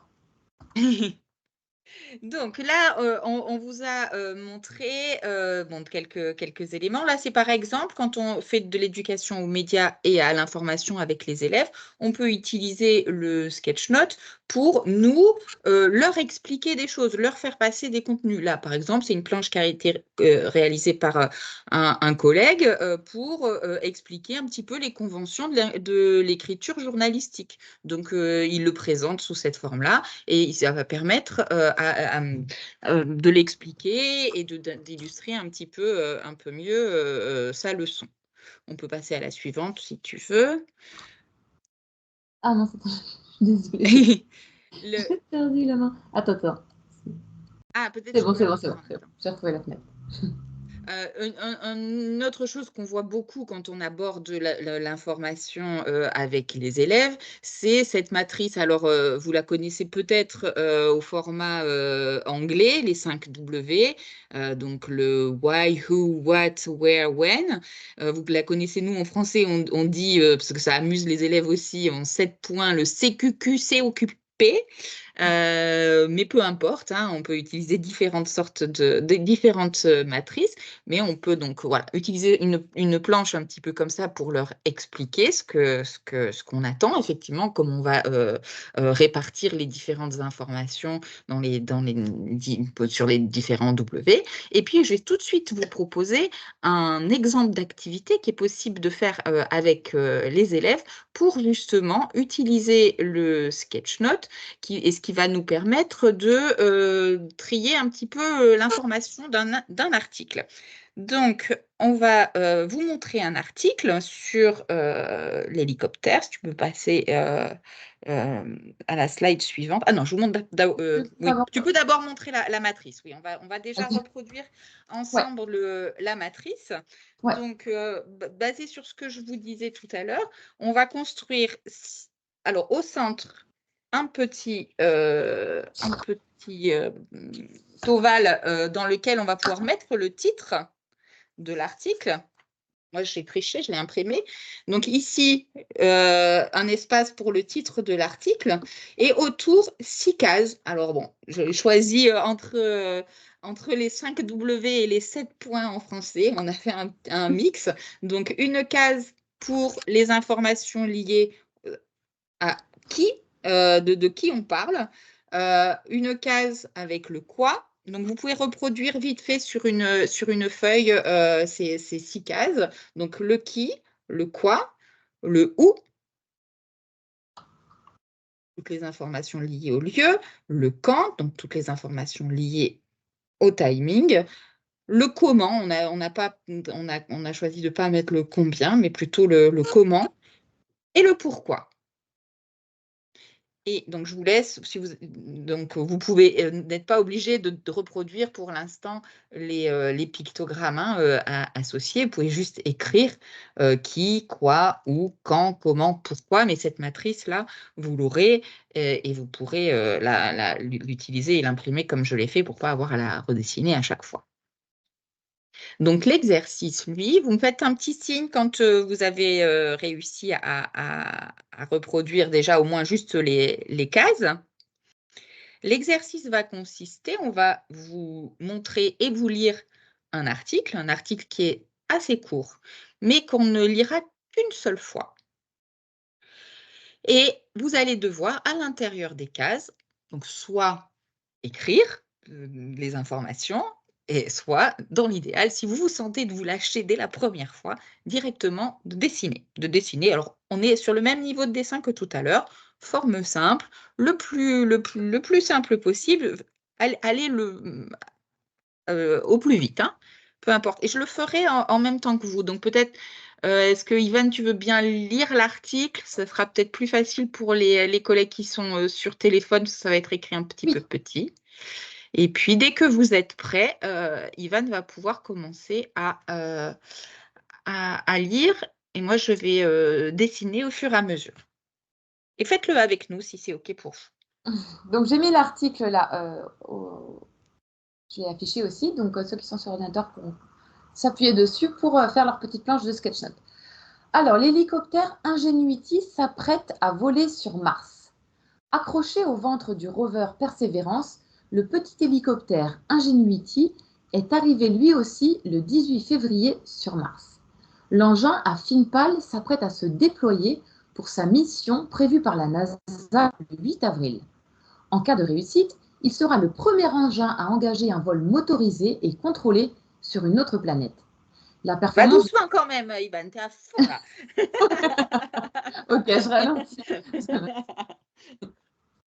La performance de son vol indiquera la viabilité d'une exploration aérienne lors des futures missions sur Mars. À différence de la mission de Persévérance sur Mars, l'hélicoptère Ingenuity ne partira pas en quête de signes de vie passée, ni ne contribuera au recueil d'échantillons de sol martien.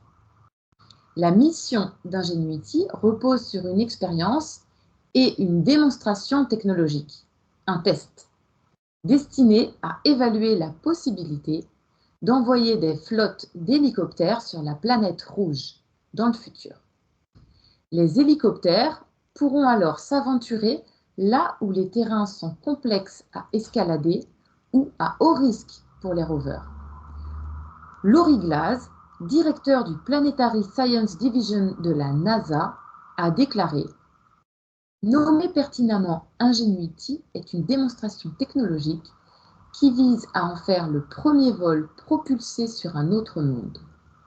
En cas de succès, cela pourrait élargir davantage nos horizons et la portée de ce qui est possible avec l'exploration de Mars. » Donc, c'est un article de Science et Vie en ligne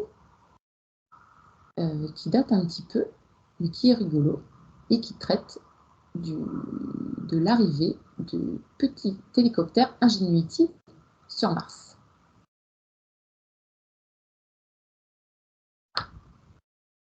Alors, ça a été un petit peu vite, mais est-ce que vous avez réussi à attraper certains éléments au vol? Moi, j'avoue que je triche parce que je connais déjà l'article, donc j'ai dessiné au fur et à mesure, mais pour vous montrer que même sur un temps très court, c'est possible. Bien sûr, si vous faites cette activité avec vos élèves, même sur un article de ce type-là, vous pouvez prendre toute l'heure. Hein, vraiment, la première fois, peut-être, on lit l'article, on le lit à l'oral, on essaye déjà de capter certaines informations et puis on écrit dans les cases ce qu'on a retenu, enfin, ce qu'on a capté comme information. Deuxième passe, peut-être on va venir lire l'article et on va stabiloter les informations qu'on n'aurait pas captées à la première lecture, à la première écoute orale. Et puis, une fois qu'on a placé et qu'on s'est mis d'accord en classe avec tous les éléments qu'on va avoir dans les cases, moi, il n'y a pas de bonne manière ou pas, hein. J'ai choisi de dire que le qui, c'était la NASA, mais j'aurais pu dire que le qui, finalement, c'était l'hélicoptère. Peu importe, hein, voilà, on peut amener voilà, à se mettre d'accord sur quelles sont les informations qu'on va mettre dans chaque case. Et puis, encore une quatrième étape, proposer aux élèves de ne pas écrire ce qu'ils ont compris, mais de faire un petit dessin associé. Toujours un dessin extrêmement simple. Et après, on peut s'amuser un tout petit peu à l'agrémenter, hein, voilà, de mettre un petit peu de couleur pour Mars, la planète rouge, etc. Peu importe, hein, mais d'avoir ensuite une cinquième étape où on va venir arranger un petit peu les choses pour le rendre plus agréable. Mais en tout cas, vous voyez qu'en quelques minutes, on peut arriver, grâce à un sketch note, à placer des informations et à favoriser la compréhension des informations principales d'un article. On est OK sur cette activité? Tu veux rajouter quelque chose, Ivan? Ouais, je voulais juste rajouter que proposer une trame comme ça aux élèves quand on commence à travailler la prise de notes sous forme de sketchnoting avec eux, c'est rassurant pour eux parce que l'organisation de la page, c'est toujours un peu le stress de la page blanche au début, on ne sait pas comment organiser toutes les informations qui nous arrivent, que ce soit d'un support, d'un podcast, d'un support audio ou même d'un texte, il y a souvent une certaine densité d'informations. Donc leur proposer une trame comme ça pour déjà les aider à organiser un petit peu les choses, ça les rassure et c'est pas mal pour entrer en matière sur ce type de prise de notes avec eux. Généralement, ils apprécient, quitte à après laisser plus de liberté sur eux, leur façon d'organiser leur page et leurs fiches de révision, etc. Même leur laisser entière liberté à la fin quand ils sont habitués à cette technique de prise de notes. Voilà. Hop, j'en profitais pour rajouter des petits détails, mais tu peux avancer à la slide suivante si tu veux. Donc, Ivan nous disait qu'effectivement, c'était intéressant d'avoir des types d'organisation, un petit peu des trames qui vont aider les élèves, en tout cas au début, parce que contrairement à ce qu'on a l'habitude de faire quand on prend des notes écrites, où on commence en haut de la feuille, en haut à gauche, et puis on va suivre les lignes, pour sketchnoter, il n'y a pas vraiment de règles. On peut commencer en plein milieu, on peut faire plein de choses très différentes. Donc, parfois, les élèves ou même les adultes, hein, sketchnoteurs débutants, on peut être un petit peu désarçonnés par cette liberté. Donc là, on vous a proposé des petits exemples. Quand on peut utiliser le style du mind mapping que vous voyez à gauche, là, avec le sujet au centre et puis les différents thèmes autour ou les différentes questions autour d'un sujet quand on traite d'un article. On peut aussi, si on a la notion de différentes étapes, on peut présenter les choses sous la forme d'un parcours et vous voyez du coup l'exemple de la route qui est très utilisé et qui est très sympathique, qui tout de suite va rendre les informations très très visuelles et donc il suffit à chaque point d'indiquer de quel point d'étape il s'agit, peut-être de l'illustrer avec un pictogramme et on va déjà avoir une information intéressante et ça participe l'organisation de la page va vraiment participer à la compréhension de l'information. Tu peux passer à la suivante. D'autres types encore d'organisation qu'on vous propose. Alors là, on est parti sur des organisations extrêmement simples. Ça peut être effectivement des causes-conséquences. Ça peut être l'interview avec une petite caricature du visage de la personne interviewée. Alors qu'on décalque, hein, on ne s'amuse pas forcément à faire un dessin très compliqué. On peut juste décalquer les traits principaux de son visage, quelques bulles avec des citations importantes de son intervention. Peut-être dans le cadre sous son visage, on peut indiquer son nom, son poste, à quel titre en tout cas il prend la parole. Et puis simplement des puces avec les informations importantes qu'on va essayer de synthétiser le plus possible, puisque quand on sketchnote, on évite de mettre trop de phrases, on est plutôt sur des mots-clés. Donc on peut faire ce travail avec les élèves, de synthétiser, de les amener progressivement à synthétiser de plus en plus leur prise de notes. Donc c'est vraiment très intéressant pour ça. On voit que dans les sketch notes au début des élèves, ils ont cette tendance à écrire toutes les phrases. Et puis petit à petit, on les amène à réduire vraiment l'expression aux mots qui fait que, au mot qui porte le sens et qui est intéressant de retenir dans ce cours, par exemple. Hein. On a mis, quand on a une notion géographique, on peut bien sûr le présenter sous la forme d'une carte. Quand on a une notion de chronologie historique, on peut présenter sous la forme d'une frise. Puis des organisations, il y en a aussi plein d'autres, je crois que Yvan, tu avais indiqué ensuite. Voilà, vous pourrez les regarder plus en détail à la maison, mais voilà. Plein de sortes d'organisations qui vont permettre de structurer l'information avec les élèves pour en faire pour retracer de manière beaucoup plus personnalisée. Et on peut passer à la suite. Alors, on va passer à une autre partie qui, donc, pour un petit peu réfléchir ensemble, il nous reste plus beaucoup de temps sur qu'est-ce qu'on va pouvoir faire en classe avec ce sketch-note. Alors, on a mis quelques exemples en lien avec l'EMI, l'éducation média et l'information. On pourra élargir, en discuter ensemble. Il n'y a pas de problème. En EMI, en tout cas, le sketch-note, ça va pouvoir nous aider, par exemple, à faire le point avec les élèves, à trouver un consensus, à retracer ce qui s'est passé lors d'un débat. Ça peut servir à faire le point entre ce qui est de décoder, qu'est-ce qui est de l'ordre de la fake news, de la réalité. Ce ne sont que des exemples qu'on a indiqués là. Ça va pouvoir aussi servir à restituer. Ça peut être on peut faire un compte rendu d'une lecture, un compte rendu d'un article, d'une interview, etc. Le sketch-note, il va nous permettre aussi d'aider à comprendre. Donc, je le disais tout à l'heure, ça va vraiment obliger les élèves à synthétiser.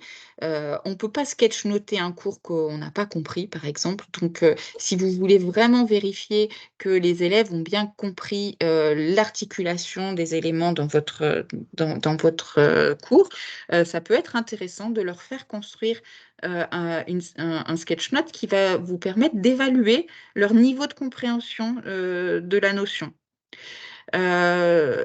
Ça permet effectivement du coup d'organiser, puisqu'on est obligé d'organiser les éléments. Ça peut permettre aussi de s'organiser en groupe quand on a un projet. Ça peut être intéressant effectivement d'utiliser ça, parce que quand on a tout le monde qui part en même temps, c'est pas très efficace, mais quand on a une trame commune, et puis qu'on peut placer les éléments au fur et à mesure qui sont décidés dans le groupe, ça permet effectivement de ne pas avoir à répéter, de pouvoir garder une trace de quelque chose qui a été construit en groupe. Ça peut permettre de résumer, donc résumer une leçon, un sujet, peu importe. Et puis le dernier point, le sketch-note, ça permet de représenter des choses. On a vu tout à l'heure, ça permet de mieux mémoriser. Donc, on a parlé tout à l'heure de la petite Mathilde qui fait ses fiches de révision en mode ce qu'elle appelle du studigramme, quelque chose qu'elle a inventé, qu'elle partage sur Instagram. Moi, pour la petite anecdote, c'est une jeune fille que j'ai rencontrée qui a créé ça, qui a commencé à faire ça pendant le confinement ici parce qu'elle s'ennuyait et surtout, elle devait préparer son bac, elle se retrouvait toute seule, fermée chez elle et elle avait aucune envie de faire ses révisions du bac toute seule sans avoir de cours. Et elle a trouvé cette technique, elle s'est inspirée du sketchnote pour faire ses fiches de révision et ça lui a permis d'avoir non seulement du plaisir, de retrouver du plaisir à travailler par elle-même et de le partager à travers les réseaux sociaux sur le compte que Ivan vous a présenté. Donc, il y a plein de choses différentes. Et puis, le dernier point, ça peut aider aussi à la différenciation. Si vous avez des élèves qui sont en difficulté, par exemple, sur l'apprentissage de l'écriture, si vous avez des élèves avec des niveaux très différents de la pratique de la langue, on va pouvoir du coup différencier parce que le visuel va aider à la compréhension et on va pouvoir peut-être avoir différents niveaux avec plus ou moins d'écrit dans ce qu'on est en train de faire. Est-ce que j'ai oublié quelque chose, Ivan? Parce qu'elle Non, est c'est très... diapositive extrêmement dense, excusez-moi. Mais surtout, ce que je voudrais, et on va passer non pas à la suivante, mais je pense à l'autre après. oui. Je vais quand même vous décrire ça. On ne va pas regarder la vidéo. Oui. Attends, est-ce que tu peux revenir? Excuse-moi. Juste pour vous préciser que vous aurez cette possibilité d'aller voir donc un exemple d'une enseignante et c'est vraiment génial. Je vous encourage à aller voir ce lien. Alors, c'est une preuve d'histoire. Là, le sujet, c'était sur les migrations internationales, mais on voit bien comment elle fait avec les élèves.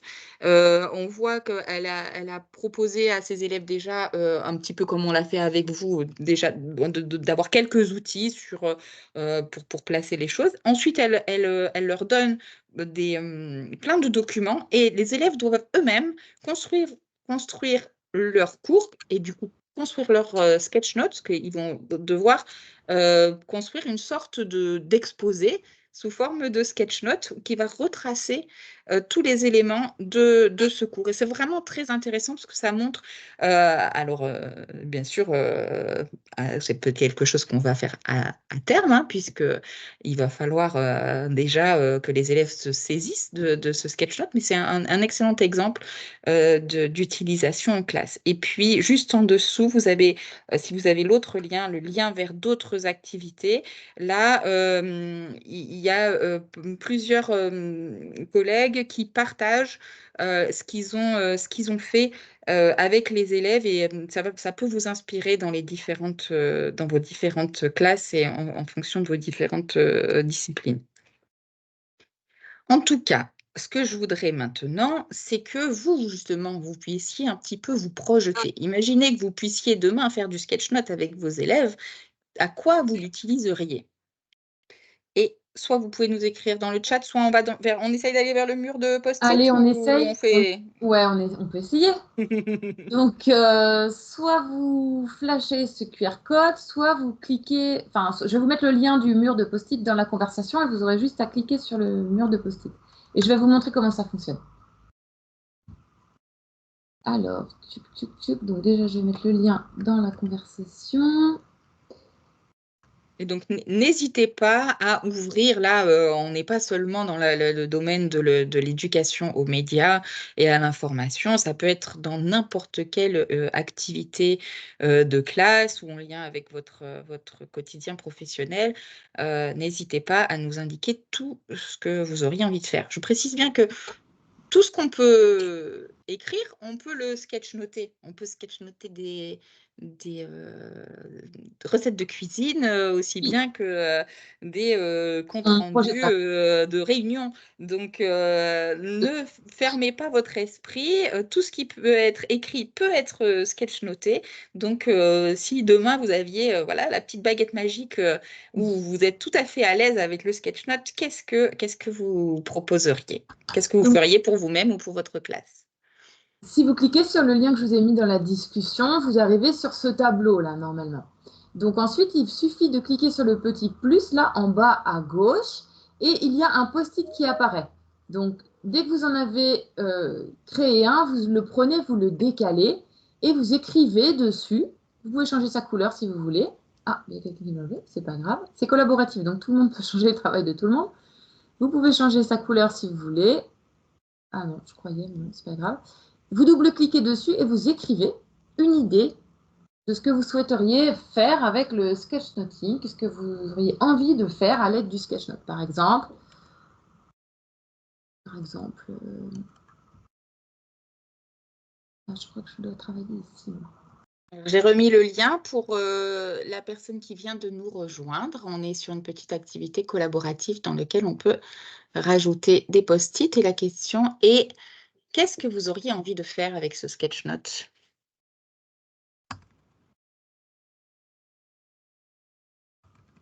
Si jamais c'est compliqué pour vous d'aller sur le mur collaboratif, vous pouvez tout à fait mettre votre réponse dans le chat et je la recopie pour vous. Et on les ajoute, ouais, tout à fait.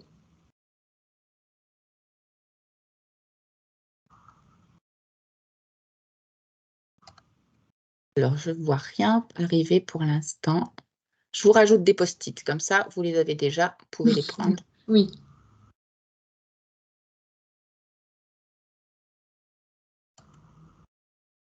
Je sais pas pourquoi il y a fonte.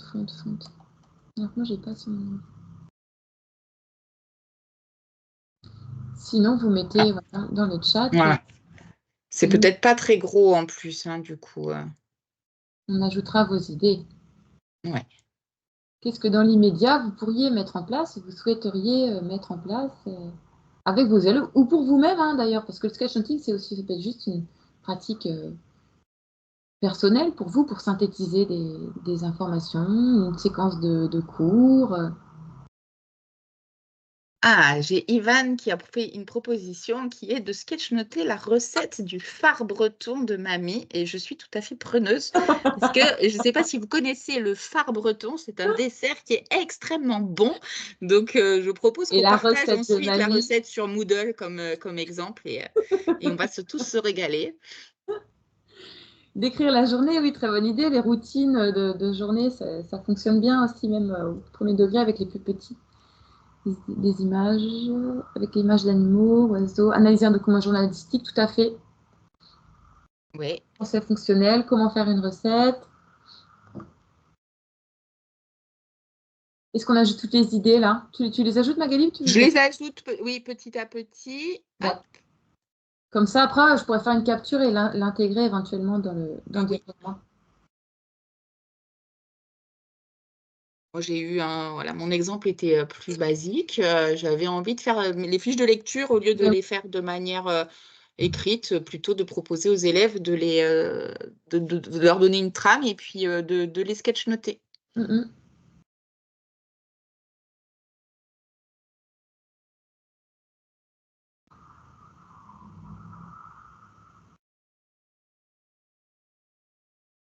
Oui, pensez aussi à toutes les activités qui peuvent être en lien avec l'apprentissage des langues, hein. Je sais que beaucoup d'entre vous sont profs de FLE.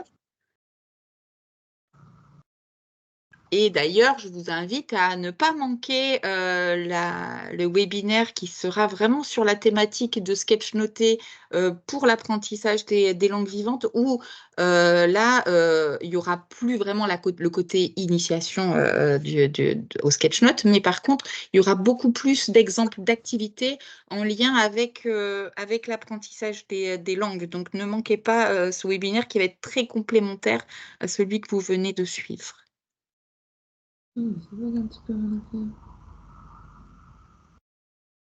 Alors, j'ai pas tout recopié, je le fais. Hop, décrire un personnage, ouais, super. Oui. Agrandisse un petit peu les post-it, mais je sais pas. Ouais, je crois que c'est possible, je sais plus. On remettra tout ça en forme hein, de toute façon et qu'on intégrera. Je peux mettre en plein écran. Ah voilà, c'est ça. J'ai trouvé. Une bêtise.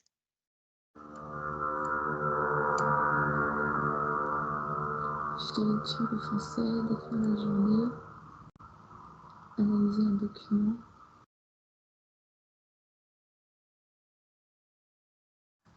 j'essaie de les organiser un peu, toutes les idées, c'est pas mal déjà. Ouais. Parce que là, ils sont vierges. Fiche de lecture, journalisme français, journée. Chouette, chouette. Pas d'autres idées? On a fait le tour, c'est déjà pas mal. Hein. Ouais, il y a encore des collègues qui sont en train d'écrire, mais c'est Ah oui. déjà super. On va pouvoir Mhm. continuer à alimenter, à mettre vos idées Oui. dans le chat. On les rajoutera. Et puis, comme ça, on va pouvoir passer à notre toute dernière partie sur les outils. Donc, voilà, sur les outils dont vous allez avoir besoin pour sketchnoter pour vous-même ou en classe avec les élèves. Donc, on a vu qu'on pouvait travailler sur papier. D'ailleurs, c'est ce qu'on a fait tout du long de l'atelier, là. Mais on peut aussi travailler, sketchnoter avec des outils numériques sur tablette, par exemple. Tablette Android ou tablette Apple. Enfin, bref, sur tablette, quoi. Avec des applications de dessin. L'idée, c'est pas d'opposer le papier et le numérique. Chaque technique, chaque outil a ses avantages et ses inconvénients. T'en penses quoi, toi, Magali? Moi, je préfère le papier parce que j'aime bien la simplicité. J'aime bien, je trouve qu'on a beaucoup d'applis pour beaucoup de choses et je trouve qu'un des plaisirs du sketchnote, c'est de revenir à l'essentiel et de pouvoir être avec des outils extrêmement simples. Mais bon, je sais que toi, Ivan, tu aimes bien le numérique, donc est-ce que tu peux nous dire pourquoi? Moi, ce que j'aime bien dans le numérique, c'est la possibilité facilement d'effacer des choses qui ne nous plaisent pas, de déplacer aussi des éléments sur la page, sur le papier, quand on a commencé à tracer quelque chose à un endroit, ou quand on a fait une faute, ou quand on s'est trompé, ou que quelque chose ne nous plaît pas, c'est plus difficile de corriger, tandis que sur le numérique, on peut facilement effacer, et ni vu ni connu. Je trouve que ça, c'est le gros point positif. Et puis le fait de pouvoir partager facilement quand quand c'est un travail fait sur une tablette, par exemple, avec une application de dessin, on peut partager facilement après ou avoir une version, un format image facilement, alors que quand c'est quelque chose qui est fait sur papier, il faut prendre en photo, il faut scanner, on perd en qualité, il y a des petits. Enfin, voilà, en fait, ça dépend, je crois, de ce qu'on veut en faire, la finalité de notre sketch. Mais ce que tu dis sur pouvoir reprendre et corriger, c'est vraiment super intéressant. Par contre, on peut avoir tendance à être un peu trop perfectionniste, alors que le sketchnote, c'est quand même aller vite. C'est pas produire quelque chose d'extrêmement abouti, mais enfin, ça peut l'être, hein, mais parfois nos élèves, ils ont tendance à vouloir faire trop bien. Et moi j'aime bien aussi le côté où on peut accepter l'erreur dans le sketchnote, on peut accepter qu'il n'y a pas une bonne manière de faire, on peut accepter qu'on arrive, on place les choses et puis c'est comme c'est quoi. Ça peut être un petit peu imparfait et c'est aussi intéressant de travailler sur cet aspect d'imperfection, mais d'apprendre en faisant. Et puis peut-être aussi un élément dont on n'a pas parlé, c'est quand on est sur du travail collaboratif. Moi, j'aime bien que les élèves puissent travailler à plusieurs sur un même sketchnote. Je trouve que c'est facile en papier parce qu'on peut les mettre tous autour d'une même grande, immense feuille et que ça favorise du coup ce côté un petit peu collaboratif où on n'a pas besoin d'avoir une connaissance technique. Où on peut simplement, chacun avec son niveau, collaborer. Ouais. Et puis le coût aussi, qu'il y a quand même, un papier, un crayon, c'est vrai que ça rend la technique plus accessible, quoi, plutôt que de travailler sur tablette avec stylet, etc. Tout de suite, c'est du matériel plus fragile, plus coûteux. Il faut que ce matériel-là soit chargé aussi. Bon, ça apporte des contraintes. On peut sketchnoter partout, en théorie, en vacances, au travail, à l'école, sur la plage, dans la classe. Donc, c'est sûr que le papier crayon peut être plus adapté pour une version un peu plus mobile et légère du sketchnoting, quoi. Ouais, top. On va vous montrer d'ailleurs plusieurs outils qui peuvent être utilisés, que ce soit dans les outils donc, classiques. Donc, ça, vous connaissez, hein, des feutres, du papier. Quand on a le choix, c'est bien quand même de faire attention à certaines choses.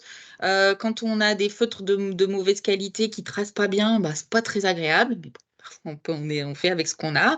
Je vous montrais tout à l'heure, dans l'idéal, quand on a des feutres de plusieurs grosseurs, ça facilite beaucoup le travail, hein, ça gagne beaucoup, beaucoup de temps.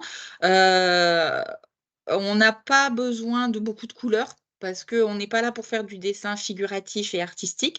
En général, on sketchnote avec un feutre noir, enfin avoir des feutres noirs de plusieurs grosseurs, un gris si on veut faire les ombres, mais c'est même pas indispensable, et une couleur. Ça peut tout à fait suffire parce que en couleur, on ne va mettre que l'information importante. On s'en fiche de dessiner, d'avoir du vert pour dessiner un arbre.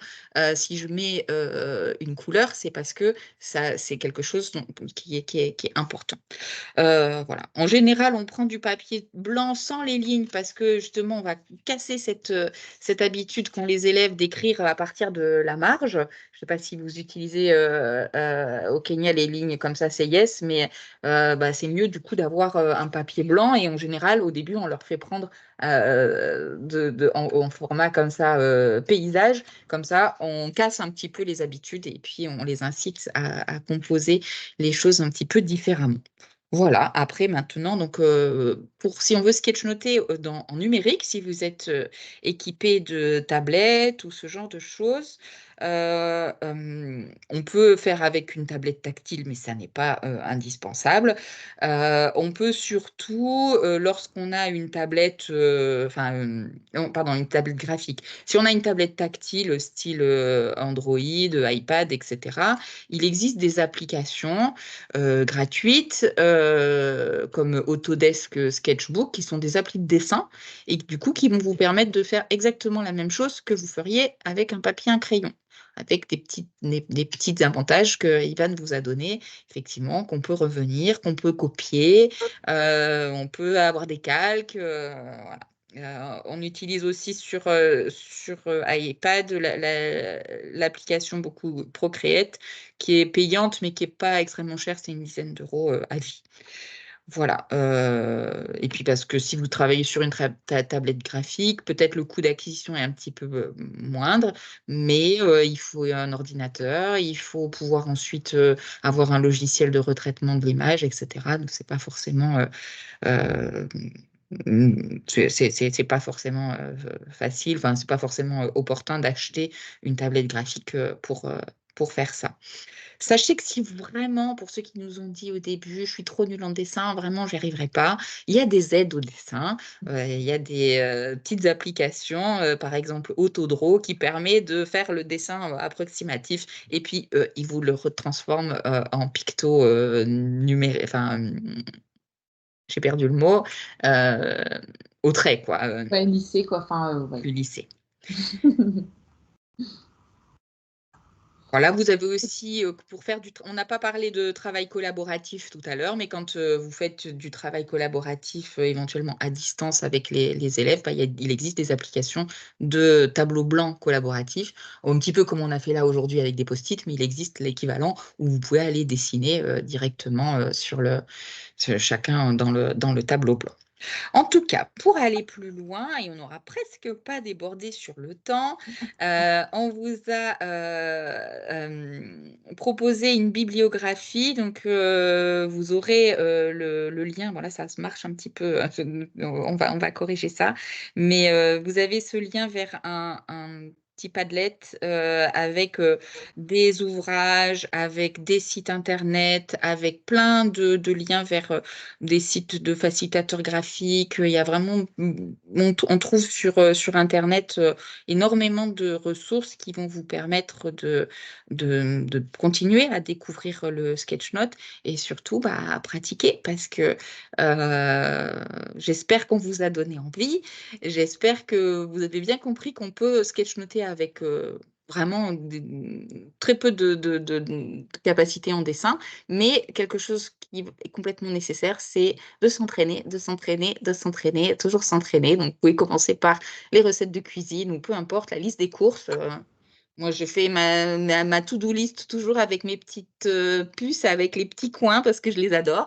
Et c'est à force de pratiquer que vous allez avoir de plus en plus d'aisance et de plaisir à sketchnoter. Donc, voilà. Yvan, si tu veux dire Je crois autre qu'on a chose pour fait le conclure. tour. Je crois qu'on a fait le tour. Effectivement, il faut pratiquer pour acquérir des automatismes et puis pour que vous sachiez ce que vous préférez faire. Enfin voilà, en termes d'écriture, de pictogrammes, de conteneurs. Et puis après, ça devient des habitudes et c'est vraiment chouette. Et on a plaisir, et les élèves aussi, du coup, à reprendre nos notes, à relire, à revenir dessus. Alors que quand on prend des notes de façon linéaire, comme ça, des kilomètres de lignes et de lignes et de pages, et un nombre incalculable de pages, on est moins motivé pour revenir sur nos notes. Mais quand c'est sous forme de plus visuel comme ça, de planches de sketchnotes, on a plus plaisir à y retourner, les relire, les agrémenter. Et c'est le même effet pour les élèves, donc ça facilite la mémorisation. Voilà, donc j'espère qu'on vous a apporté des éléments de réponse par rapport à cette thématique-là qu'est le sketchnote et le MI. Si vous avez des questions, n'hésitez pas à les poser, soit en Vous ligne. pouvez même ouvrir voilà, Voilà, votre caméra, votre micro. Hein, on directement. n'est pas très nombreux, donc n'hésitez pas pour les questions. Ou alors, Peut-être ou alors on coupe l'enregistrement pour les questions ou on les laisse comme vous voulez. Ou vous pouvez poser vos questions dans le chat pour garder plus d'anonymat, il n'y a pas de souci. ça peut être ça aussi.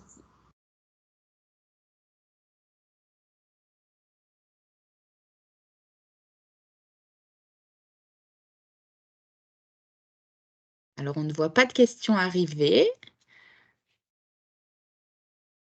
Est-ce que si...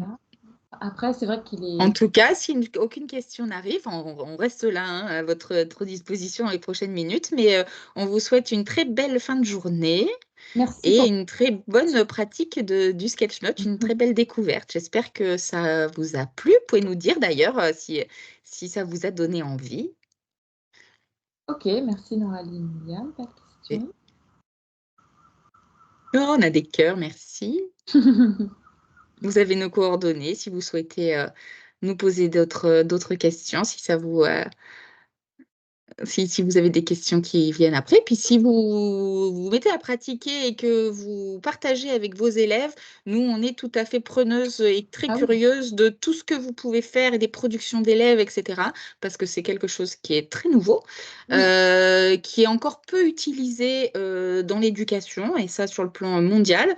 Donc, on est vraiment très attentive à tout ce qui se fait et ce que vous allez créer de votre côté. Il y a plein de choses à inventer aussi, à tester. Donc, n'hésitez pas à nous partager vos productions, les productions de vos élèves, nous faire des retours d'expérience. Ce sera avec plaisir. Merci Magali, merci Ivan. Alors, je ne sais pas si c'est le cas pour deux personnes, j'ai été éjectée tout à l'heure, là, en 2-2. Donc, j'ai mince. vu qu'il y avait deux personnes qui avaient quitté la conversation aussi de manière un peu simultanée. Donc, je ne sais pas ce qui s'est passé. Mais merci beaucoup, en fait, pour votre animation de ce jour. C'était super. Enfin, moi, j'ai appris plein de choses en l'occurrence. J'ai l'impression que nos participants également. Je voulais juste revenir sur un point important, et Magali, tu l'as souligné, effectivement, on a un webinaire qui sera le 25 juin. Alors, c'est pas tout de suite, hein, c'est dans quelques semaines, mais qui viendra effectivement compléter un petit peu cette initiation d'aujourd'hui. Donc, vous aurez l'occasion hein, de recevoir les mails pour vous inscrire à ce webinaire. Donc, le 25 juin, et ce sera présenté par notre collègue Frédéric d'Avignon-Poriol. Voilà. Donc, c'était juste Ça pour vous laisse faire le temps de vous entraîner. d'exercer, de s'exercer. Exactement, exactement. Écoutez, s'il n'y a plus de questions, alors je vois que Massambo est en train de nous écrire quand même dans le chat. On va se quitter